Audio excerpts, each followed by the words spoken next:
வணக்கம். இனி நம்ம பார்க்க போதுன்னு பாத்தீங்கன்னா செவன்த்தோட ஃபர்ஸ்ட் டேர்ம்ல இருக்கிற இலக்கணம் தான் பார்க்க போறோம். ஆல்ரெடி சிக்ஸ்த்தோட இலக்கணம் எல்லாம் முடிச்சாச்சு. பார்க்காதவங்க டிஸ்கிரிப்ஷன் லிங்க் இருக்கு, டச் பண்ணி பாத்துக்காங்க. ஓகே, இப்போ வாங்க லெசன்ல போலாம். செவன்த்தோட ஃபர்ஸ்ட் என்னன்னு பாத்தீங்க அப்படின்னா குற்றியலிகரம் குற்றியலுகரம். இது எதோட கன்டினியூஷன் பாத்தீங்கன்னா சிக்ஸ்த்ல நம்ம படிச்சிருப்போம். எழுத்து இரண்டு வகைப்படும், முதல் எழுத்து சார்பு எழுத்து அப்படின்னு. சார்பு எழுத்துல 10 வகை இருக்கு பாத்தீங்களா? அந்த 10 வகையில சிக்ஸ்த் புக்ல நம்ம என்ன பண்ணிருப்போம், 2 வகை பார்த்திருப்போம். உயிர்மை ஆயுதம் சொல்லிட்டு 2 வகை பார்த்தோம். மீதி இருக்கிற 8 வகைகள் தான் செவன்த்ல கொடுத்துருக்காங்க. அதுலயும் அளபடை அப்படின்றது 2 வகைப்படுதுன்னு சொல்லிருக்காங்க. அது உங்களுக்கு புக்ல கொடுக்கல. ஓகேவா? இப்ப நான் அதான் என்ன பண்ணிருக்கேன், ரெடி பண்ணி உங்களுக்கு பக்காவா தந்தேன். இதுல இருந்து நம்ம அடிக்கடி என்ன பண்றோம், டிஎன்பிஎஸ்ல கொஸ்டின் கேட்டுட்டே இருக்காங்க. அதை எப்படி நம்ம பக்காவா அடிக்கலான்றதை பார்க்கலாம். ஓகே, இப்ப அளபடைனா ஃபர்ஸ்ட் தெரியணும்ல. அளபடைனா என்னன்னு பாத்தீங்க அப்படின்னா செய்யுள்ல ஓசை குறையிற இடத்துல அதை நிறைவு செய்யறதுக்காக இன்னொரு எழுத்து ஆட் பண்ணுவாங்க. ஓகேவா? அதை கம்ப்ளீட் பண்ணிடலாம்ல. அப்ப அது மாதிரி பண்றதுதான் அளபடை சொல்றாங்க. இந்த அளபடை என்ன பண்ற 2 வகைப்படுது. ஒண்ணு என்னன்னா உயிரளப்படை, இன்னொன்னு ஒற்றளப்படை. இப்ப உயிரளப்படை அப்படின்னு என்னன்னு பார்த்தோம் அப்படின்னா அது டெஃபினேஷன். செய்யுள்ல ஓசை குறையும் பொழுது அதை நீட்டிக்க நெட்டெழுத்துக்கு இனமான குற்றெழுத்து, அதாவது நெடில் எழுத்து பக்கத்துல அதுக்கு இனமான குற்றெழுத்து என்ன பண்ணுவாங்க, அதாவது குறியில் எழுத்து என்ன பண்ணுவாங்கன்னா ஆட் பண்ணுவாங்க. அது எல்லாமே என்னதான் இருக்கணும், ஆனா உயிரெழுத்தா மட்டும் தான் இருக்கும். ஏன்னா இப்ப பாக்குறது உயிரளப்படை. ஓகேவா? இது 3 வகையா பிரிக்கிறாங்க உயிரளப்படையை. என்னன்னு பாக்கலாம்.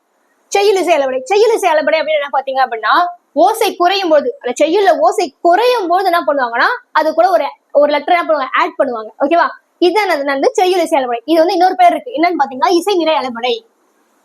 இந்த செய்யுளிசை அளபடை நம்ம படிக்க வேண்டியது முக்கியமான பாயிண்ட் என்னன்னு பாத்தீங்கன்னா அதோட வேறு பெயர் இசை நிறை அளபடை அப்படின்னு அர்த்தம். ஃபர்ஸ்ட் ஒண்ணு. ரெண்டாவது, இது எதுக்காக ஆட் பண்றாங்க, ஓசை குறையும் பொழுது. ஓகேவா? இது 2 பாயிண்ட் ரொம்ப ரொம்ப இம்பார்ட்டன்ட் பாயிண்ட். ஓகேவா? இதுக்கு எக்ஸாம்பிள் பாத்தீங்க அப்படின்னா ஓதல் வேண்டும், நல்ல பட அறப்படை. ஓகேவா? இங்க பாருங்க, ஓன்றது ஒரு நெடில் எழுத்து, அதுக்கு இனமான குற்றெழுத்து வந்திருக்கு. இங்க டா அப்படின்றது ஒரு நெடில் எழுத்து, அதுக்கு இனமான குற்றெழுத்து வந்திருக்கு. இந்த டான்றத 2 ஸ்பிளிட் பண்ணா இட்டு கூட்டல் ஆ. அப்ப ஆக்கு இனமான குற்றெழுத்து தான் வந்திருக்கு.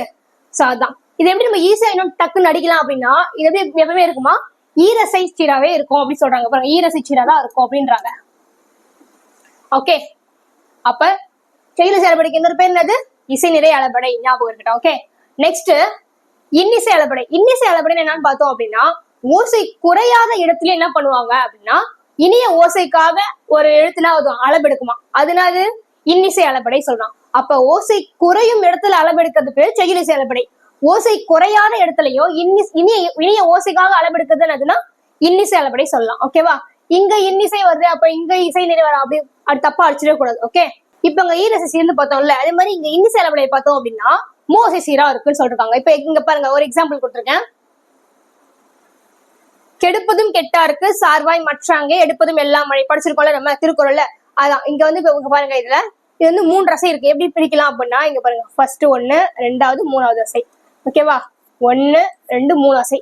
ஓகே, இந்த மாதிரி 3 ரசை இருந்துட்டு அதனால இன்னிசை அளபடை டிக் பண்ணிட்டு போயிட்டே இருக்கலாம். ஓகேவா? எதுக்காக இன்னிசை சொல்லுவோம், நம்ம ஓசை குறையாத இடத்துலயும் இனிய ஓசைக்காக அளபெடுப்பதுதான் இன்னிசை அளபடை. நெக்ஸ்ட் நம்ம பார்க்க போது என்னன்னா சொல்லிசை அளபடை. சொல்லிசை அளபடை என்னது அப்படி பார்த்தோம் அப்படின்னா செய்யுள்ல ஒரு பெயர் சொல் எச்ச சொல்லாக திரிந்து அளபெடுப்பது என்னதுன்னா சொல்லிசை அளபடை சொல்லுவாங்க. இது ரொம்ப ஈஸியா ஞாபகம் வச்சுக்கலாம் அப்படின்னா செய்யுள்ல இங்க பாருங்க, எக்ஸாம்பிள்ல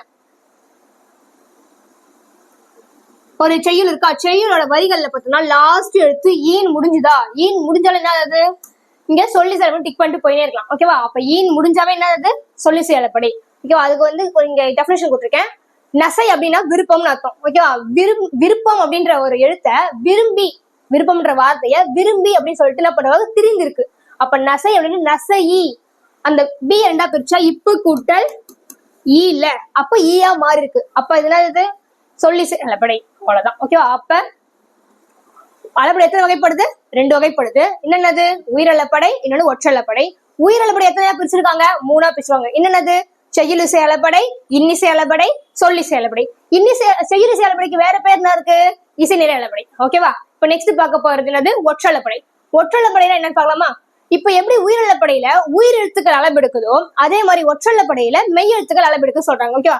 செய்யுள்ல ஓசை குறையும் பொழுது அதை நினைவு செய்ய மெய் எழுத்துக்கள் கொடுத்துருக்காங்க பாருங்க. மெய் எழுத்தானது அளபெடுக்குது. அதுல எல்லா மெய் எழுத்தும் அளபெடுக்கல, கரெக்டா 10 மெய் எழுத்து அளபெடுக்குது. அது எடுத்து 10 நம்ம ஞாபகம் வச்சுக்கிறது ஈஸியா ஒரு மெத்தட் இருக்கு. பாக்குறீங்களா? நமக்கு கசடை அப்புறம் நல்லா தெரியும்ல, என்னது கசட தபர தெரியும். ஓகேவா? அது கூட இந்த ரா மாதிரி இன்னொரு ரா இருக்கா, அந்த ரா எழுதிக்காங்க. ரா ரான்னு சொல்லும் போது அடுத்தது ரா, இது எழுதிக்காங்க. இது அதுக்கு புள்ளி வச்சுன்னா இதுதான் மெய்யெழுத்து. இந்த இங்க எத்தனை மெய்யெழுத்துக்கு? 2 4 6 8. இந்த 8 மெய்யெழுத்தை தவிர ரிமைனிங் இருக்கிறது எல்லாமே என்னது? அளவெடுக்கக்கூடிய எழுத்துக்கள். அது கூட இன்னொரு எழுத்தோட சேர்ந்திருக்கு. அது என்னன்னு பாத்தீங்கன்னா நம்மளோட அக்கு ஆயுத எழுத்து தான் இருக்கு சேர்ந்திருக்கு. ஓகேவா? நீங்க பாக்கலாமே தான். ஓகேவா? அப்ப கசட தபர தவிர ரிமைனிங் இருக்கிறது தான் கசட தபர ர ர. இந்த 8 எழுத்துக்கள் தவிர ரிமைனிங் இருக்கிற 10 எழுத்துக்களும் நாவும் ஒற்றுள்ள படையப்ப அளவெடுக்கும்னு சொல்றாங்க. அதுக்கு எக்ஸாம்பிள் இங்க கொடுத்துருக்கேன் பாருங்க. எங்கிறைவன், அப்ப இங்கு 2 தடவை வந்திருக்கா. ஓகே. அக்கும் பாருங்க 2 தடவை வந்திருக்கு. எங்களுக்கு எங்கி எப்படி சொல்லிட்டு இருக்கா, அப்ப அது 2 முறை வந்திருக்கு. ஓகே. இதெல்லாம் என்னாவது? உயிரிழப்படை ஒற்றளப்படை முடியுது. நெக்ஸ்ட் நம்ம பார்க்க போது வந்து குற்றியலிகரம் குற்றியலிகரம் பார்க்க போறோம். இப்ப நம்ம பார்க்க போது என்னன்னு பாத்தீங்கன்னா குற்றியலிகரம் குற்றியலிகரம் தான் பார்க்க போறோம். இதுதான் 7th ஃபர்ஸ்ட் டேர்மோட முதல் யூனிட்டே. ஓகேவா? எங்க குற்றியலிகரம் கொடுத்துருக்காங்க. ஓகேவா? தனக்குரிய மாத்திரை அளவுல இருந்து குறைஞ்சு அரை மாத்திரை அளவா ஒழிக்குது இல்ல, அது பேர் தான் வந்து குற்றியலிகரம் சொல்றாங்க. ஓகேவா? அதுலயும் முக்கியமா ஓ அப்படின்ற எழுத்து ஈயா மாறுது இல்ல, அது பேர் தான் குற்றியல் லிகரம். இந்த லீ இருக்குல்ல, லீ 2ஆ பிரிக்கிறேன். இல்லு கூட்டல் ஈ, அப்ப ஊன்றது ஈயா மாறுது பேர் தான் என்னதுன்னா குற்றியல் லிகரம். ஈயா மாறுது அப்படின்னா அது லிகரம் அப்படின்னு ஞாபகம் வச்சுக்காங்க. ஓகே. முதல்ல குறைந்து ஒழிக்கிறது சொல்றாங்க. இவ்வாறு குறுகி ஒழிக்கும் இகரம் தான் அது குற்றியல் இகரம். அவங்களே சொல்றாங்க குறுகி ஒழிக்கிறதுனால தான் என்னது குற்றியல் லிகரம் சொல்லிருக்காங்க. இதை பிரிக்கலாம் அப்படின்னு பாருங்க. பிரித்து எழுதுகளை குறுமை கூட்டல் இயல் கூட்டல் இகரம், அதாவது குற்றியல் லிகரம். இது வந்து 2 இடங்கள்ல மட்டும்தான் வரும். 2 பிளேஸ்ல மட்டும் தான் வருமா, ரொம்பலாம் இல்ல. 2 பிளேஸ்ல மட்டும் தான். என்னென்ன பார்க்கலாமா? ஃபர்ஸ்ட் என்னன்னு பாத்தீங்கன்னா நாடு கூட்டல் யாது, நாடி யாது. அது எப்படி எழுத, ஜாயின் பண்ணி எழுதுறது, சேர்த்து எழுதுகள்ல எப்படி பார்க்கலாம். ஓகேவா? இப்ப இங்க டூ இருக்கு. இந்த டூ வந்து நான் 2ஆ பிரிச்சிருக்கேன். டூவை 2ஆ பிரிச்சிருக்கேன். இட்டு கூட்டல் ஊன் பிரிச்சிருக்கேன். இந்த ஊன்ற எழுத்து தான் என்னவா மாறுதுன்னா ஈயா மாறுது. ஓகேவா? அப்ப இட்டு கூட்டல் ஈ என்னது? டி. அதுதான் இங்க எழுதிருக்கோம். இட்டு கூட்டல் ஈ டி அப்படின்னு எழுதிருக்கோம். ஓகேவா? அப்ப நாடு கூட்டல் யாதுன்னா நாடி யாது. ஒரே ஒரு எக்ஸாம்பிள் இல்லாம இன்னொரு எக்ஸாம்பிள் பக்கத்துல எழுதிருக்க பாருங்க. கொக்கு கூட்டல் யாது, கொக்கி யாது. இங்க வேற ஒன்று எழுதலாம். இங்க என்ன எழுதலாம் அப்படின்னா எனப்படுவது கூட்டல் யாது. அப்ப என்ன இருக்கும்? இங்க தூ இருக்கு. எனப்படுவது கூட்டல் யாது, அப்ப என்னவா இருக்கும்? இந்த தூ இத்து கூட்டல் ஊ தானே, அதை எடுத்துட்டேன். அப்ப இந்த இடத்துல ஊ வராம என்ன எழுதணும் இங்க நானு? ஈயா மாத்துறேன். அப்ப இத்து கூட்டல் ஈ என்னது? தி. அப்ப என்ன எழுதுறோம்? எனப்படுவதி யாது. ஓகேவா? இப்படிதான் என்ன பண்றோம், ஃபைன் பண்ணணும். இப்படிதான் கண்டுபிடிக்கணும். ஓகேவா? நெக்ஸ்ட் அத இங்க சொல்றாங்க பாருங்க. உகரம் வந்து இகரமா மாறுறதுதான் அது குற்றிய லிகரம். ஓகே. நெக்ஸ்ட் 2 பிளேஸ் சொல்றாங்க. ஃபர்ஸ்ட் பிளேஸ் பார்த்தோம். செகண்ட் பிளேஸ் என்னது அப்படின்னா மியா. மியா என்பது ஒரு அசை சொல். மியான்றது ஒரு அசை சொல்லலாம். அந்த அசை சொல் வந்து இகரம்ல இருக்கு. ஓகே. மீ, இம்மு குட்டல் ஈ, மீ. அது வந்து இகர குற்றியலிகரம் சொல்லிருக்காங்க. இது வந்து என்ன மாறுது அப்படின்னா தனக்குரிய மாத்திரை வந்து குறைந்து ஒழிக்குது அப்படின்னு சொல்லிருக்காங்க. எப்ப அப்படின்னா இங்க பாருங்க, இது அடிக்கடி கேட்டிருக்காங்க எக்ஸாம்ல. கேள் கூட்டல் மியா அப்ப கென்மியா அப்படின்னும், செல் கூட்டல் மியா சென்மியா அப்படின்னு சொல்லிருக்காங்க. இதுக்கு நம்ம என்ன ஞாபகம் வச்சுக்கணும் அப்படின்னா எந்த இல்லு வந்தா எந்த இன்னு வருது அதான் நம்ம பார்த்தோம். ஓகேவா? இப்ப இந்த இங்க எழுதிக்கனா இங்க இந்த இல் வந்தது அப்படின்னா நம்ம எழுத வேண்டியது 3 சுழி இல். இந்த இல் எழுதிருக்கோம் அப்படின்னா நாம எழுத வேண்டியது 2 சுழி இல். அப்ப கேள் கூட்டல் மியா கென்மியா, செல் கூட்டல் மியா சென்மியா அப்படின்னு எழுதணும். ஓகேவா? இது வந்து இப்போ இருக்கிற நடைமுறையில இந்த குற்றியல் லிகரத்துல இந்த மியான்ற அசைச்சொல் வந்து இப்ப பயன்பாட்டுல இல்ல சொல்லிருக்காங்க. குற்றியல் லிகரத்துல தற்பொழுது என்ன பண்றாங்க, இது உரைநடையில இல்ல, இதுலதான் இருக்கான், இலக்கியத்துல மட்டும்தான் இது பயன்படுதுன்னு சொல்லிருக்காங்க. ஓகேவா? இதோட குற்றியல் லிகரம் முடிஞ்சது. குற்றியல் லிகரம் இதோட முடிஞ்சது. நெக்ஸ்ட் நம்ம பார்க்க போறது குற்றியல் லுகரம் பார்க்க போறோம். ஓகேவா? குற்றியல் லிகரம் எப்படி பிரிக்கிறோம் பார்த்தோமா? ரெண்டு பிளேஸ் தான் வருது, இல்லைன்னா பிளேஸ் நம்ம பார்த்தாச்சு. ஓகே. நெக்ஸ்ட் பார்க்க போறது குற்றியல் லுகரம். குற்றியல் லுகரம் பாத்தீங்க அப்படின்னா தனக்குரிய ஓசையில் இருந்து குறைந்து ஒழிக்கக்கூடிய உகரம். அங்க பார்த்தது என்னது? இகரம்னு பார்த்தோம். அங்க பார்த்தது இகரம், இங்க பாக்குறது உகரம். இந்த லூவை வந்து ரெண்டா பிரிக்கிறேன், இல்லு கூட்டல் உ, அப்ப இது உகரம் அப்படின்னு ஞாபகம். இதில் பிரிச்சு எழுதலாம், குறுமை கூட்டல் இயல் கூட்டல் உகரம். ஓகே, அதாவது குற்றியல் லுகரம். ஓகேவா, இதுவும் அதேதான். ஒரு மாத்திரை அளவுல இருந்து குறைந்து அரை மாத்திரை அளவு என்ன பண்ணுது, ஒழிக்குதுன்னு சொல்றாங்க. இது வந்து ரொம்ப ரொம்ப இம்பார்ட்டன்ட் டாபிக். ஏன்னு பாத்தீங்கன்னா இங்கதான் என்ன பண்றோம், நம்ம குசுறு துபுரு அப்படின்ற ஒரு 6 வல்லின உகரங்களை படிக்கிறோம். ஓகேவா, என்னது குசுடு துபுரு அப்படின்ற 6 வல்லின உகரங்கள். ஓகேவா, வல்லின எழுத்துக்கள் இருக்குல்ல, கசட தபர, அதோடைய உகர எழுத்துக்கள் தான் இந்த குசுடு துபுரு. ஓகேவா, எப்படின்னு பார்த்தோம் அப்படின்னா கசட தபரமா, கசட தபர, இதோட கூட என்ன பண்ணுங்க, உகரத்தை சேர்த்துட்டே வரணும். இக்கு கூட்டல் உ கு, இச்சு கூட்டல் உ சு, இட்டு கூட்டல் உ, இட்டு கூட்டல் உள்ளது டு, இத்து கூட்டல் உ டு, இப்பு கூட்டல் உ பு, இற்று கூட்டல் உ ட்ரு. இந்த இதானது அந்த குசுடு துப்புன்னு நான் எழுதியிருக்கேன். ஓகேவா, இது எப்படி இருக்கும் அப்படின்னா சொல்லுக்கு இறுதியில் மட்டும் வரும்போது தான் என்ன ஆகுமா, அரை மாத்திரை அளவா குறையும். சொல்லுக்கு இறுதியில் வரும்போது மட்டும் என்ன ஆகும்னா ஒரு மாத்திரையில இருந்து அரை மாத்திரை அளவா குறைந்து ஒழிக்குதுன்னு சொல்லிருக்காங்க. ஓகேவா, ஓகே, அது ஒரு எக்ஸாம்பிள் கொடுத்துருக்கான் பாருங்க. காசு இங்க இருக்கா, சொல்லுக்கு இறுதியில் வருது பாருங்க, காசு, எஃகு, பயறு, பாட்டு, பந்து. ஓகேவா, இந்த மாதிரி சொல்லுக்கு இறுதியில் வரும் பொழுது என்ன ஆகுதுன்னா ஒரு எழுத்துல ஒரு மாத்திரையில இருந்து அரை மாத்திரை அளவா குறைந்து ஒழிக்குதுன்னு சொல்லிருக்காங்க. ஓகேவா, ஓசை குறையாம ஒழிக்குமான்னு கேட்டா ஒழிக்கும். எப்ப அப்படின்னு பார்த்தா ஓசை குறையாமல் ஒரு மாத்திரை அளவிலிருந்து முழுமையாக ஒழிப்பதுதான் என்ன சொல்றாங்கன்னா முற்றியல் உகரம். இப்ப நம்ம குற்றியல் உகரம் பார்த்தாச்சு, குற்றியல் உகரம் பார்த்தாச்சு. இப்ப பாக்குறது வந்து முற்றியல் உகரம், அதுல இருந்தே வர்றதுதான். ஓகேவா, தனியா ஒரு டாபிக்கா தனியா ஒரு வகையெல்லாம் கிடையாது. ஓகே, முற்றியல் உகரம் அப்படின்னா என்னன்னு பாக்கலாம். முற்றியல் உகரம் என்னது அப்படின்னா என்கிட்ட வந்து அந்த ஒரு மாத்திரை அளவு என்கிட்ட இருக்கு அப்படின்னா அந்த ஒரு மாத்திரை அளவோட ஒழிக்கிறதுனா என்னதுன்னா முற்றியல் உகரம்.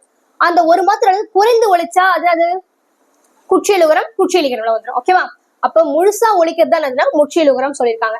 அப்ப எப்படியா ஒழிக்கும்னு பார்க்கலாம். தனிக்குறில் கூட்டல் வல்லின உகரம். தனிக்குறில் என்னன்னா ஒரே ஒரு குறில் எழுத்து கூட உகரம் இருந்ததுன்னா அதாவது வல்லின உகரம் இருந்தா அதாவது அது முற்றியல் உகரமா வரும் சொல்றாங்க. இங்க பாருங்க, தனிக்குறில், அப்ப பூன்றது ஒரு தனிக்குறில், அது கூட என்ன இருக்கு, குசுறு துபுர்ல கூன்றது, அப்போ புகு.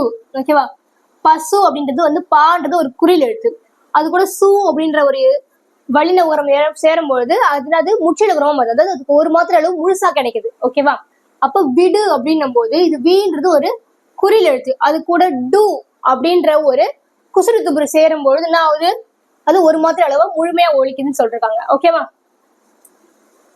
நெக்ஸ்ட் இப்ப இது ஒரு பாயிண்ட், நமக்கு இது ஒரு பாயிண்ட். செகண்ட் பாயிண்ட், தனிக்குறில் பிளஸ் வல்லின உகரம் சேரும் பொழுது நமக்கு எப்படி இருக்கும், ஒரு மாத்திரை அளவு முழுமையா கிடைக்குது, அது வந்து என்னது முற்றியல் உகரம் சொல்லிட்டோம். அதே மாதிரி வல்லினம் அல்லாத உகரங்கள், அதாவது இந்த குசுறு துபுரு தவிர பிற எழுத்துக்கள் வரும்போது என்ன ஆகுமா, அப்பவும் அதுக்கு ஒரு மாத்திரை அளவு முழுசா கிடைக்குதுன்னு சொல்றாங்க. அதுவும் என்னதான் முற்றியல். அப்போ முற்றியல் உகரமே என்னது அப்படின்றத இந்த 2 பாயிண்ட் நான் கொடுத்துருக்கேன். ஓகே, இப்ப இங்க வல்லின உகரத்துக்கு ஒரு எடுத்துக்காட்டு போறோம். வல்லின அல்லாத உகரத்துக்கு மாவு அப்படின்னும் போது இந்த ஊன்றது வந்து அந்த குசுறு துபுருல வரல, அது வந்து வல்லின உகரம் கிடையாது. அப்போ நமக்கு என்ன ஆகுது, கரெக்டாக அந்த ஒரு மாத்திரை அளவு கரெக்டா கிடைக்குது. அந்த ழு அப்படின்றது என்னது நமக்கு அந்த குசுறு துபுருல இல்ல, அப்போ நமக்கு என்ன கிடைக்குது, அந்த ஒரு மாத்திரை அளவு முழுசா கிடைக்குதுன்னு சொல்றாங்க. ஓகே, நெக்ஸ்ட் சொல்றேன், இதன்படி அமையும் பொருட்டு அது ஒரு மாத்திரை வந்து குறைந்து ஒழிக்காமல் முழுமையாக ஒழிக்குதுன்னு சொல்றாங்க. ஓகே, இப்ப நம்ம படிச்சதுல அதுதான் இப்ப குற்றியல் உகரம் முடிச்சிருக்கோம். ஓகேவா, குற்றியல் உகரம் வந்து என்ன பண்ணிருக்கோம், எப்படி பிரிக்கணும்னு தெரியும். அது ஒரு மாத்திரை இருந்து அரை மாத்திரை அளவு குறைஞ்சு ஒழிக்குதுன்னு சொல்லிருக்காங்க. அதுக்கு எக்ஸாம்பிள் பார்த்திருக்கோம். அது கூடவே என்ன ஒரு மாத்திரை குறையாம ஒழிச்சால் பேர் அது முற்றியல் உகரம் பார்த்திருக்கோம். இப்ப அதனுடைய வகைகள் பார்க்க போறோம். இப்ப குற்றியல் லிகரம்னா அது 2 பிளேஸ்ல தான் வருதுன்னு நம்ம பார்த்தோமா, அதே மாதிரி குற்றியல் லுகரமுக்கு என்ன கொடுத்துருக்காங்கன்னா வகைகளே கொடுத்துருக்காங்க. 6 வகைகள் இருக்கு மொத்தமா. அந்த 6 வகையை தான் இப்ப பார்க்க போறோம். குற்றியல் உகரத்தோட வகைகள் பார்த்தோம் அப்படின்னா அந்த குசுறு துபுரு அப்படின்ற எழுத்துக்களை வச்சுதான் என்ன பண்றாங்க 6 வகையா பிரிச்சிருக்காங்க. எப்படி அப்படின்னா அந்த குசுறு துபுருன்ற எழுத்துக்கள் வந்து தனக்கு முன் உள்ள எழுத்தை பொறுத்து என்ன ஆகுதுன்னா 6 வகையா பிரிச்சிருக்காங்க. என்னென்ன வகைகள் பார்க்கலாமா.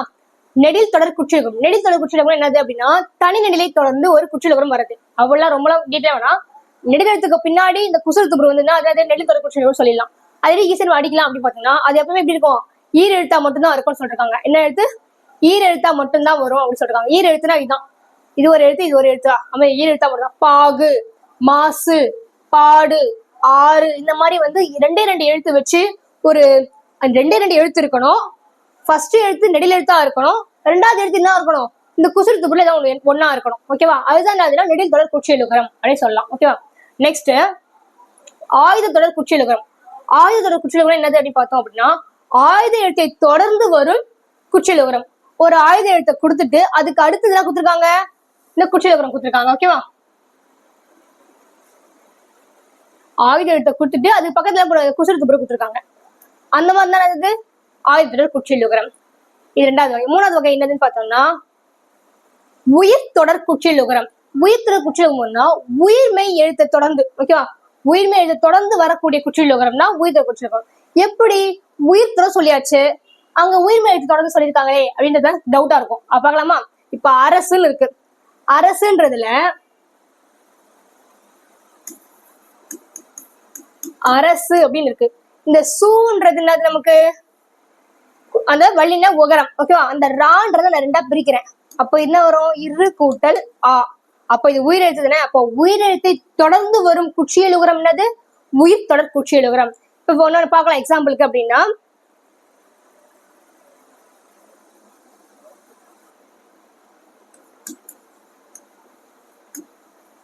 கயிறுன்னு இருக்கு. இதுல இந்த ரூ அப்படின்றது என்னது? குசுடு துபுரு. ஓகேவா? இந்த ஈ என்றதை நான் ரெண்டா பிரிக்கிறேன், ஈ கூட்டல் ஈ அப்படின்னு. அப்ப இந்த ஈன்றது என்ன நமக்கு? ஒரு உயிர் எழுத்து. ஓகேவா? இந்த உயிர் எழுத்து கூட இந்த வளின உகரம் சேரும் போது என்னது? உயிர் தொடர் குற்றியலும். அந்த உயிர் எழுத்து தொடர்ந்து வருதுல, சோ உயிர் தொடர் குற்றியலுகரம். ஓகே, நெக்ஸ்ட் வன் தொடர் குற்றியலுகரம், அப்புறம் மென் தொடர் இடைத்தொடர் குற்றியலுகரம். ஓகேவா? இது என்ன இது அப்படின்னு பார்த்தோம் அப்படின்னா, வன் தொடர் குற்றியலுகரம் அப்படின்னா வல்லின எழுத்துக்களை தொடர்ந்து வரும். அதாவது வல்லின மெய் எழுத்துக்கள் என்னது? கசட தபர அப்படின்ற வல்லின மெய் எழுத்துக்களை தொடர்ந்து வரக்கூடியதுதான் இது வன் தொடர் குற்றியலுகரம். அதுக்கு எக்ஸாம்பிள் பாருங்க. பாக்கு, இது இக்கு, அது பக்கத்துல குசுறுத்துப்புறம் இருக்கு. பேச்சு, பாட்டு, பத்து. ஓகேவா?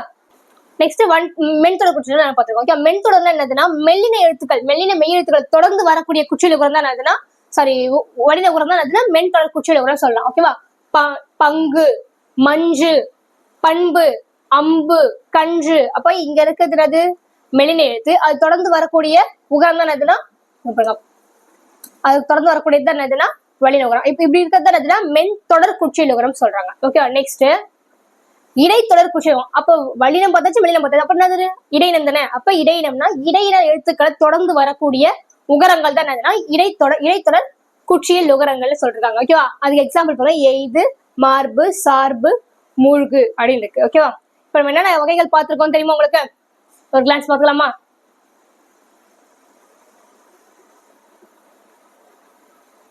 ஓகே, ஃபர்ஸ்ட் என்ன பார்த்திருக்கோம் நம்ம? நெடில் தொடர். ஃபர்ஸ்ட் என்ன வகை பார்த்தோம்? குற்றியலுகரத்தோட 6 வகைகள்ல ஃபர்ஸ்ட் பார்த்தது நெடில் தொடர் குற்றியலுகரம். நெடில் எழுத்துக்கள் தொடர்ந்து வரக்கூடியதுதான் என்னதுன்னா நெடில் தொடர் குற்றியலுகரம் பார்த்தோம். நெக்ஸ்ட் வந்து என்னதுன்னா ஆயுத தொடர் குற்றியலுகரம். ஆயுத தொடர் குற்றியலுகரம் அப்படின்னா ஆயுத எழுத்து தொடர்ந்து வரக்கூடிய உகரம் தான் வந்து ஆயுத தொடர் குற்றியலுகரம் பார்த்திருக்கோம். நெக்ஸ்ட் உயிர் தொடர் குற்றியலுகரம். உயிர் தொடர் குற்றியலுகரம் என்ன பார்த்திருக்கோம் அப்படின்னா உயிர் எழுத்துக்கள், அந்த உயிர்மை எழுத்து பிரிச்சா அதை ஒரு உயிர் எடுத்திருக்கோம், அதை தொடர்ந்து வரக்கூடிய உகரம் தான் என்னதுன்னா உயிர் தொடர் குற்றியலுகரம் பார்த்திருக்கோம். நெக்ஸ்ட் வன் தொடர், மென் தொடர், இடைத்தொடர். வன் தொடர்னா வல்லின எழுத்துக்கள், மென் தொடர்னா மெல்லின எழுத்துக்கள், இடைத்தொடர் இடையின எழுத்துக்கள் தொடர்ந்து வரக்கூடிய குற்றியலுகரம். இந்த இடைத்தொடர் மட்டும் பாத்தீங்க அப்படின்னா அதுக்கு ஒரு சின்ன பாயிண்ட் இருக்கு. இங்க பாருங்க, இங்க எழுதிக்கலாம், தெரியுதா? இவ்வு என்னும் எழுத்தை தொடர்ந்து குற்றியலுகர எழுத்து சொற்கள் இல்லை. இவ்வுன்ற எழுத்தை கண்டினியூ பண்ணி குற்றியலுகர சொற்கள்லாம் ஆவாதான், வராதுன்னு சொல்லிருக்காங்க. அதே மாதிரி இடைத்தொடர் குற்றியலுகரத்துல சு, டு, ரு ஆகிய சொற்கள் வந்து இறுதியா இருக்கும்போது, கடைசி எழுத்தா இருக்கும்போது குற்றியலுகர சொற்கள் வராது அப்படின்னு சொல்லிருக்காங்க. இங்க எக்ஸாம்பிளே பார்த்தோம் அப்படின்னா உங்களுக்கு தெரிஞ்சிருக்கும்.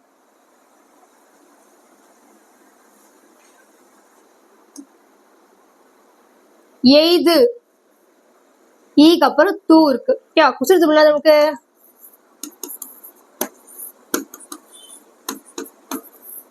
ஓகேவா? இதுல தூன்றது வந்துருச்சு. நெக்ஸ்ட் மார்பு, பூன்றது இருக்கு, கு இது இருக்கு. அப்ப என்னன்னா இல்ல, சு, டு, ரு இது மூணும் வராது அப்படின்னு சொல்லிருக்காங்க. இடைத்தொடர் குற்றியலுகரத்துல இது மூணு என்ன ஆகாதான் வராது அப்படின்னு சொல்லிருக்காங்க. ஓகேவா? அதே மாதிரி வேற இடத்துல வராது, இவ்வுக்கும் அது மாதிரி நான் வந்து வராதுன்னு சொல்லிருக்காங்க. ஓகே, நெக்ஸ்ட் இப்போ நெக்ஸ்ட் பார்க்க போது என்னன்னு பார்த்தோம் அப்படின்னா 4 வகை குறுக்கங்கள் செகண்ட் யூனிட் தான் பார்க்க போறோம். 7th ஃபர்ஸ்ட் டேர்மோட செகண்ட் யூனிட் பார்க்க போறோம். 4 வகை குறுக்கங்கள். 4 வகை குறுக்கங்கள். குறுக்கங்களை நமக்கு என்னன்னு தெரியணும்ல. குறுக்கங்கள் அப்படின்னா என்னதுன்னா சில எழுத்துக்கள் வந்து சில டைம் ஓசை குறைந்து ஒலிக்குது பாத்தீங்களா, அதுதான் என்னதுன்னா குறுக்கங்கள் சொல்றாங்க. இது வந்து 4 வகைப்படும் அவங்களே சொல்றாங்க. என்னென்ன வகைகள் அப்படின்னா ஐகார குறுக்கம், ஔகார குறுக்கம், மகர குறுக்கம், ஆயுத குறுக்கம். இதுல வந்து ஐகார குறுக்கம் சரி ஔகார குறுக்கம் சரி, அது வந்து நெடில் எழுத்து தானே. அப்ப நெடில் எழுத்துனா 2 மாத்திரை அளவு, அதுல இருந்து குறைந்து எந்தெந்த மாத்திரை எந்தெந்த அளவு ஒலிக்குது அப்படின்றது பார்க்கலாம். ஓகேவா? இப்ப ஐ கை பை சொல்லும் போது அதோட மாத்திரை அளவான 2 மாத்திரை அளவுலயே என்ன பண்ணுது ஒலிக்குது. அதுவே அந்த ஐன்ற எழுத்து முதல் எழுத்தாவோ இல்ல நடுவுலயோ இல்ல கடைசியாவோ வரும்போது எப்பப்ப என்னென்ன அளவு குறையுதுன்றத பார்க்கலாம். இப்ப முதல் எழுத்தாவ எழுதும். ஓகேவா? வைகை சாரி வையம். வையம்னு சொல்லும் பொழுது இவ்வு கூட்டல் ஐ, அப்ப முதல் எழுத்தா வருதா? 5 அப்படி 50 சொல்லும் போது முதல் எழுத்தா வருது. அப்ப என்ன ஆகும்னா அதுல 2 மாத்திரை இருந்து குறைந்து 1.5 மாத்திரையா ஒலிக்குது. ஓகேவா? நெக்ஸ்ட் பார்த்தோம் அப்படின்னா நடுவுல சமையல், இந்த மைன்ற எழுத்து இம்ம கூட்டல் ஐ, அப்ப இந்த ஐன்ற எழுத்து நடுவுல வந்திருக்கு, இடையில வந்திருக்கு. அப்ப இந்த நடுவுல வரும்போது அது மாத்திரை அளவு எப்படி இருக்கும்னா 2 மாத்திரை இருந்து 1 மாத்திரை அளவா குறைந்து ஒலிக்குதுன்னு சொல்றாங்க. நெக்ஸ்ட் பறவை அப்படின்னும் போது வை லாஸ்ட்ல இருக்கு பாருங்க, இவ்வு கூட்டல் ஐ.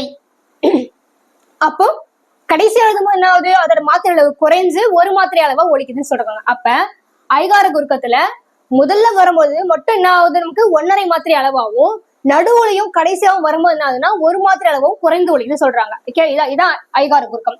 நெக்ஸ்ட் ஔகார குறுக்கம் பாத்தீங்க அப்படின்னா ஔகார குறுக்கத்துல எப்படி நம்ம அங்க பார்த்தோம் அதே மாதிரிதான் அவு கவு அப்படின்னு சொல்லும் போது அதோட மாத்திரை அளவான 2 மாத்திரை அளவு கரெக்டா தருது. அதுவே ஔவையார் வௌவால் அப்படின்னும் போது ஃபர்ஸ்ட்ல இருக்கு ஔவையார் வௌவால். வௌவால் எப்படி இவ்வு கூட்டல் வௌ. அப்போ இந்த மாதிரி எழுதும்போது முதல் எழுத்தா வருதா, அப்போ முதலில் வரும்போது என்ன ஆகுது, அதோட மாத்திரை அளவுல இருந்து குறைஞ்சு 1.5 மாத்திரையா ஒலிக்குது. இங்க பாருங்க, அதோட மாத்திரை அளவுல இருந்து குறைஞ்சு முதல்ல வரும்போது மாத்திரை கொஞ்சம் 1.5 மாத்திரையா ஒலிக்குதுன்னு சொல்றாங்க. ஓகே, நெக்ஸ்ட் பார்த்தோம் அப்படின்னா எப்படி அதுல வந்து 50 அதுல வந்து இப்படி ஐகார குறுக்கள் எப்படி நம்ம ஃபர்ஸ்ட்ல மட்டும் பார்த்தோம் 1.5 மாத்திரையா வந்தது, அடுத்த செகண்ட் தேர்ட் நடுவுலையும் இறுதியிலையும் பார்க்கும் போது நம்ம மாத்திரை அளவு 1 குறைஞ்சதோ அதே மாதிரி ஔகாரத்துல குறையுமான்னு பார்த்தீங்கன்னா குறையாது. ஏன்னா இடையிலையும் இறுதியிலையும் ஐகார குறுக்கம் ஔகார குறுக்கம் வராது அப்படின்னு சொல்லிருக்காங்க. ஓகேவா? ஐகார குறுக்கத்துல முதல்லயும் வரும், இடையிலையும் வரும், இறுதியிலையும் வரும். ஆனா ஔகார குறுக்கத்துல முதல்ல மட்டும்தான் வரும், இடையிலையும் இறுதியிலையும் வராது. இது வந்து அடிக்கடி கேட்ட ஒரு கொஸ்டின், டிஎன்பிசில நல்லா பாத்துக்காங்க. ஓகே, நெக்ஸ்ட் மகர குறுக்கம் ஆயுத குறுக்கம். ஓகேவா? மகர குறுக்கம் அப்படின்னா மா அப்படின்ற மான்றதுக்கான மெய்யெழுத்து என்னதுன்னு பாத்தீங்கன்னா இம்.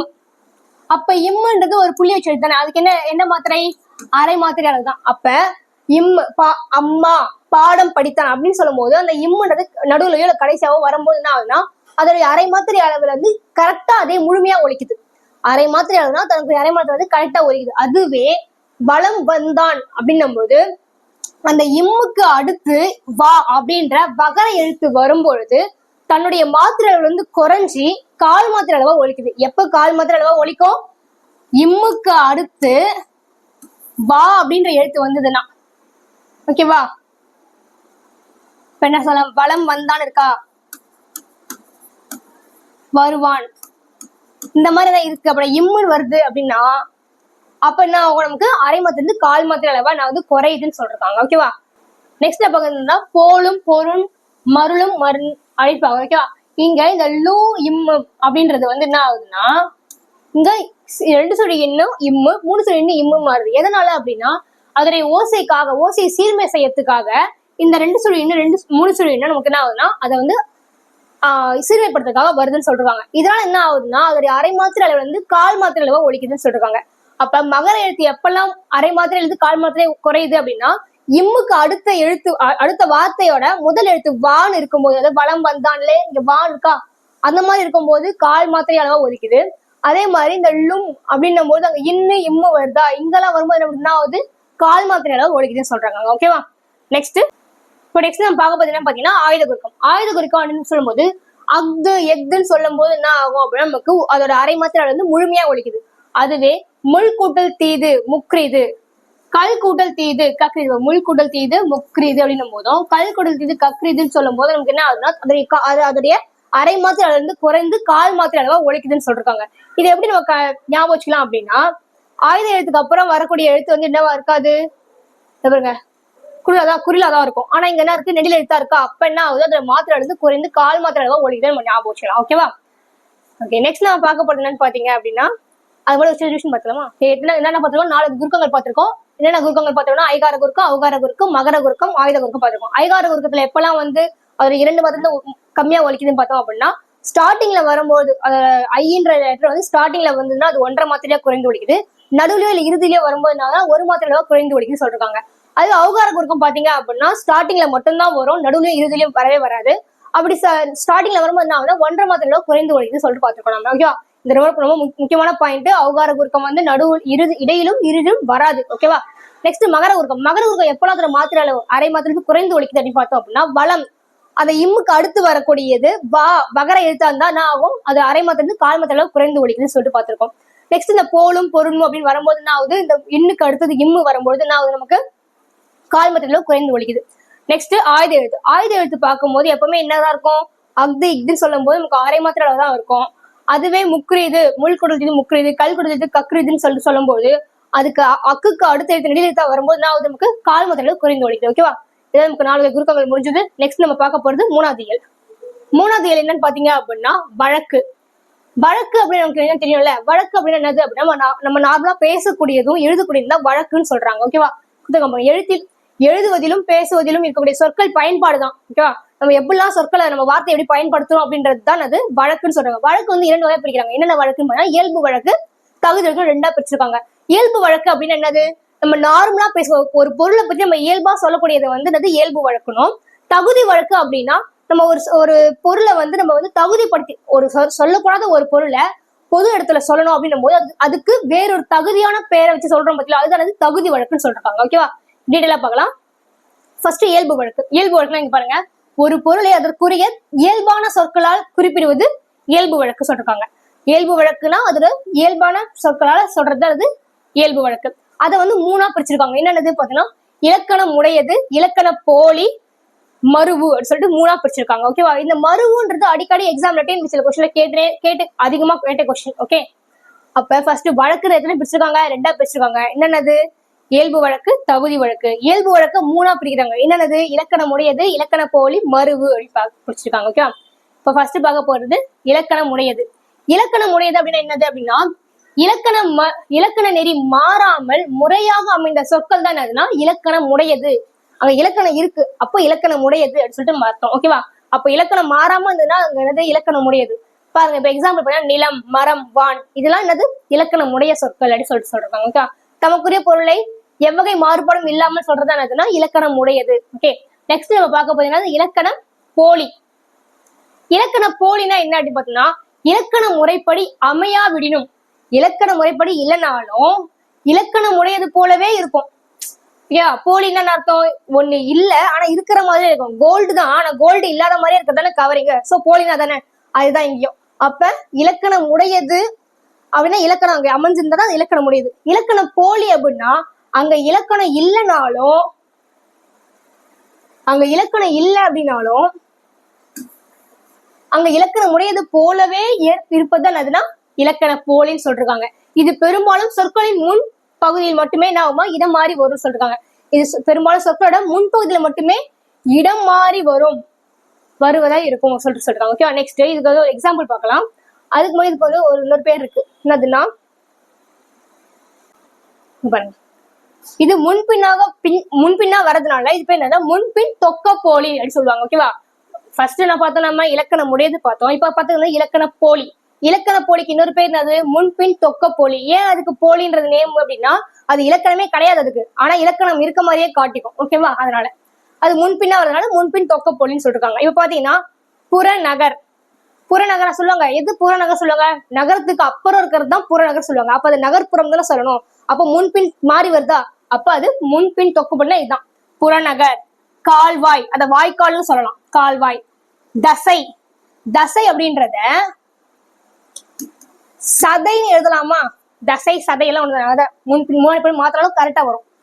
கடைக்கண், கடைக்கண்னா கடைக்கண் பார்வை சொல்லுவாங்க. அது இப்போ கண்ணோட இந்த ஓரத்துல பாக்குறாங்க கடைக்கண் அப்படின்னு சொல்றாங்க. அதான் ஓகேவா. அப்ப கண் கடை, கண்ணோட கடைசி பகுதியில கடைக்கடை தான் சொல்றாங்க. ஓகேவா. இது மாதிரி முன்பின் மாறி வந்தாலும் ஒரே மாதிரி இருக்கிறது என்னன்னா முன்பின் தொக்க போலி. ஓகேவா. அதுக்கு இன்னொரு பேர் வந்து இலக்கண போலி. நெக்ஸ்ட் மருவு. இப்ப இந்த மரு சொற்கள் பாத்தீங்கன்னா எப்பவுமே இந்த ஊர் பெயர்கள்ல இருந்து இந்த மரு சொற்கள் வரும். இந்த தஞ்சை இந்த மாதிரி ஊர் பெயர்கள் வந்து இந்த மரு சொற்கள் வரும். ஓகேவா. இப்ப இது பாத்தீங்க அப்படின்னா வாயில் அப்படின்றது வாசல் அப்படின்னு மாறிச்சுன்றது சொல்றாங்க. ஓகேவா. வாயில் எப்படி என்ன சொல்லுவோம் அப்படின்னா வீட்டோட நுழைவாயில தான் நம்ம வாயில்னு சொல்லுவோம். ஓகேவா. வீட்டோட நுழைவு பகுதி தான் வாயில்னு சொல்லுவோம். அது காலப்போக்கில் என்ன ஆயிடுச்சுன்னா வாயில் அப்படின்றது வாசல் அப்படின்னு திரிஞ்சிச்சுன்னு சொல்றாங்க. அதான் இங்க சொல்ல வராங்க. ஓகேவா. அப்ப என்ன பார்த்திருக்கோம் அப்படின்னா வழக்கு 2 வகை பார்த்திருக்கோம். என்னென்ன வழக்கு? இயல்பு வழக்கு, தகுதி வழக்கு. இயல்பு வழக்குல 3 பார்த்திருக்கோம். இப்ப நெக்ஸ்ட் பார்க்கும்போது தகுதி வழக்கு. தகுதி வழக்கு அப்படின்னு என்னன்னு பார்க்கலாம். தகுதி வழக்கு அப்படின்னா ஒரு காரணத்தினால் பிறரிடம் சொல்ல தகுதியற்ற சொல்லை தகுதியுடைய வேறு சொல்ல என்ன பண்றது சொல்றதா தகுதி வழக்குன்னு சொல்றாங்க. ஓகேவா. தகுதி வழக்கு 3ஆ பிரிச்சுவாங்க. எப்படி இயல்பு வழக்கு 3ஆ பிரிச்சுக்கோமோ தகுதி வழக்கே 3ஆ பிரிச்சுவாங்க. என்னென்ன பார்த்தோம் அப்படின்னா இடக்கரடக்கல், மங்களம், மழுவுக்குறி சொல்லிட்டு குழுவுக்குறி அப்படின்னு சொல்லியிருக்காங்க. ஓகேவா. இடக்கரடக்கல், மங்களம், குழுவுக்குறி சொல்லிட்டு 3ஆ பிரிச்சுவாங்க. இடக்கரடக்கல் அப்படின்னா என்னது அப்படின்னா பிறரிடம் வெளிப்படையாக சொல்ல தகாத சொற்களை தகுதியுடைய வேறு சொல்ல என்ன பண்றது மாத்தி சொல்றது என்னன்னா இடக்கரடக்கல் சொல்றாங்க. இப்ப குழந்தை வெளிக்கு போயிடுச்சா அப்படி கேக்குறாங்க. ஓகே. அது வந்து அனீசியா இருக்கும்னு சொல்லிட்டு பண்ணுங்க ஒரு சொல்ல வந்து இந்த சொல்ல மாத்தி கேக்குறாங்கல்ல அதுதான் என்னதுன்னா இடக்கரடக்கல். ஒருத்தவங்க வச்சுட்டு இந்த மாதிரி பேசக்கூடாது சொல்லிட்டு வேற ஒரு வார்த்தையா சொல்றாங்களா மாத்தி சொல்றாங்களா வேறு சொல்ல அதுதான் என்னதுன்னா இடக்கரடக்கல். ஓகே. நெக்ஸ்ட் எக்ஸாம்பிள் படிச்சுக்கோங்க. நெக்ஸ்ட் மங்களம். மங்களம் அப்படின்னும் போது மங்களம் இல்லாத சொற்களுக்கு இனமான மங்களமான வேறு சொற்கள் சொல்றது என்னன்னா மங்கள சொற்கள் சொல்றாங்க. அதாவது அந்த சொற்கள் வந்து இப்ப எக்ஸாம்பிள் பார்த்தா உங்களுக்கு நல்லா புரியும். கருப்பு ஆடுன்னு இருக்கு. அதை கருப்பு ஆடுன்னு சொல்லாம என்ன சொல்லுவாங்க வெள்ளை ஆடுன்னு சொல்லுவாங்க. சுடுகாடுன்னு சொல்லாம அதை நன்காடுன்னு சொல்லுவாங்க. ஓகேவா. இங்க பாருங்க இதை நம்ம வீட்டுல அதிகமா யூஸ் பண்ணிருப்போம். விளக்க அணைன்னு சொல்ல மாட்டாங்க. என்ன சொல்லுவாங்க விளக்க குளிரவைன்னு சொல்லுவாங்கல்ல அதுதான். அப்ப மங்களம் இல்லாத சொல்ல ஒரு மங்களமான வேற ஒரு சொல்ல என்ன பண்றது நமக்கு சொல்லி புரிய வைக்கிறது தான் இந்த மங்களம் அப்படின்றதுக்கு ஒரு எக்ஸாம்பிள். ஓகே. நெக்ஸ்ட் குழுவுக்குறி. குழுவுக்குறியால என்னது குழு அப்படின்னு சொல்லிட்டு ஒரு குரூப் தானே. அப்ப பல பேர் இருக்கிற ஒரு கூட்டத்துல ஒருத்தர்கிட்ட ஒரு விஷயத்த கன்வே பண்ணும் அப்படின்னும் போது நம்ம என்ன பண்ணுவோம் சிம்பிளா சைகையா பேசிப்போம் பாத்தீங்களா நமக்குள்ள ஒரு சைன் லாங்குவேஜ்ல அதுதான் என்னன்னா குழுவுக்குறின்னு சொல்லிட்டு தமிழ்ல சொல்லியிருக்காங்க. ஓகேவா. அப்போ பல பேர் கூடி இருக்கிற இடத்துல நான் வந்து ஒருத்தங்கிட்ட சொல்றேன். அப்ப அது அந்த விஷயம் அவங்களுக்கு மட்டும் தான் புரியும். அதுதான் அது குழுவுக்குறி.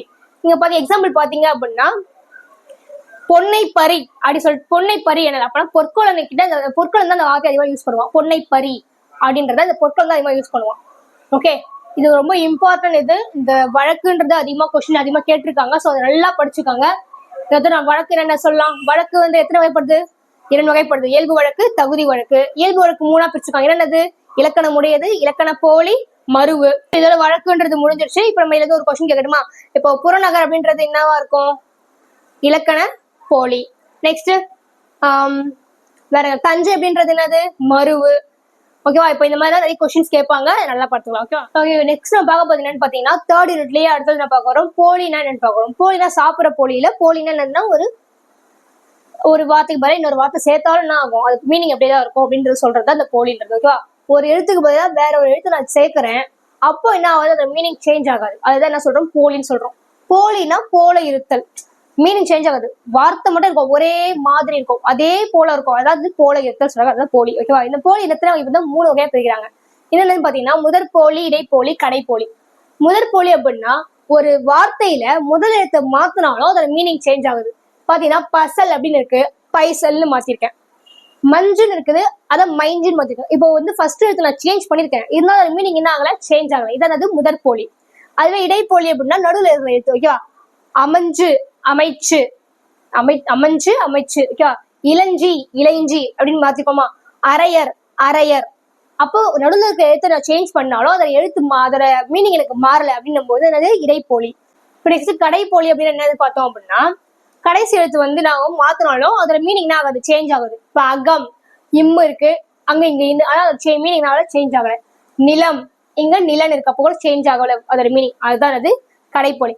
ஓகே. இதுல என்னன்னு பார்த்தோம் அப்படின்னா அறம், அறம் செய்ய விரும்பல அறம். ஓகேவா. அரண், திருவள்ளுவர் எழுதுல அரண் வலியுறுத்துதல்ல அரண். அப்ப இங்க இம்மு இன்னு, இங்க நான் 2 வார்த்தையை சேஞ்ச் பண்ணிருக்கேன். இருந்தாலும் அதோட மீனிங் என்ன ஆகல, சேஞ்ச் ஆகல. அதான் ஏன் சொல்றாங்க கடைப்பொழி சொல்றாங்க. ஓகே, நெக்ஸ்ட் என்ன சொல்றாங்கன்னா அக்ரிணை பெயர்கள்ல மட்டும் இறுதி எழுத்து வந்து மகர எழுத்தா இருந்தா அது வந்து நகர எழுத்தா சேஞ்ச் ஆகும் அப்படின்னு சொல்லிருக்காங்க. லகர எழுத்தா இருந்தா அது வந்து ரகர எழுத்தா ஆகுமா கடைப்பொழியில சேஞ்ச் ஆகும் அப்படின்னு சொல்லிருக்காங்க. ஓகேவா? இப்ப இது கூட நெக்ஸ்ட் நம்ம என்ன பார்க்க போறோம் அப்படின்னா முற்றுப்பொழியில என்னன்னு பார்க்க போறோம். ஓகேவா? இப்ப வந்து போலி எத்தனை வகைப்பட்டு பார்த்தா மூன்று வகை தான். அதாவது முதற்போலி, இடைப்போலி, கடைப்பொலி தான். இந்த முற்றுப்பொழின்றது தனியா ஒண்ணு. ஓகேவா? இது வந்து வகைகளை சேராது. ஓகேவா? முற்றுப்பொழி அப்படின்னு என்னதுன்னா ஒரு சொல்லோட மொத்த எழுத்தையும் நான் சேஞ்ச் பண்ணி வேற ஒரு எழுத்து கொடுத்தாலும் அதோட பொருளோட மீனிங் என்ன ஆகாதான், மீனிங் சேஞ்ச் ஆகாது. ஓகேவா? இப்போ எக்ஸாம்பிள் பாத்தீங்க அப்படின்னா 5ன்னு இருக்கு, 5ன்னு எழுதியிருக்கேன். அதுக்கு 5 நம்ம பேச்சு வழக்குல 5 தான் சொல்லுவோம். 5 அப்படின்னு எழுதியிருக்கேன். அப்ப 5 என்ற சொல்லுக்கு உள்ள எழுத்துக்கான மீனிங் என்னவோ அதுதான் 5ன்றதுக்கும். ஓகேவா? அப்போ என்னதான் நான் மொத்த எழுத்தையும் சேஞ்ச் பண்ணி கொடுத்தாலும் அதோட மீனிங் சேஞ்ச் ஆகாம கிடைக்குது பாத்தீங்களா, அதெல்லாம் முற்றுப்போலி. ஓகே, முதல் எழுத்து சேஞ்ச் பண்ணா அது முதற்போலி, நடுவில் எழுத்து சேஞ்ச் பண்ணா அது இடைப்போலி, கடைசி எழுத்து சேஞ்ச் பண்ணேன் அப்போ மீனிங் கரெக்டா வந்துன்னா அது கடைப்போலி, மொத்த எழுத்து சேஞ்ச் பண்ணி எனக்கு மீனிங் கரெக்டா வந்தா அது முற்றுப்போலி. ஓகேவா? இவ்வளவுதான் போலி முடிஞ்சது. ஓகே, இதோட 7th ஃபர்ஸ்ட் டேர்ம்ல இருக்கிற 3 யூனிட்டோட இலக்கணம் வந்து முடிஞ்சிச்சு. செகண்ட் அண்ட் தேர்ட் டேர்ம்ல வந்து அடுத்த வீடியோல கண்டினியூ பண்ணி பார்க்கலாம். இந்த வீடியோ உங்களுக்கு பிடிச்சிருக்கும்னு நினைக்கிறேன். பிடிச்சிருந்தா லைக் பண்ணுங்க, படிக்கிற உங்க ஃப்ரெண்ட்ஸ்க்கு ஷேர் பண்ணிட்டு படிங்க. இன்னொரு அடுத்த இலக்கணம் சந்திக்கலாம். நன்றி, வணக்கம்.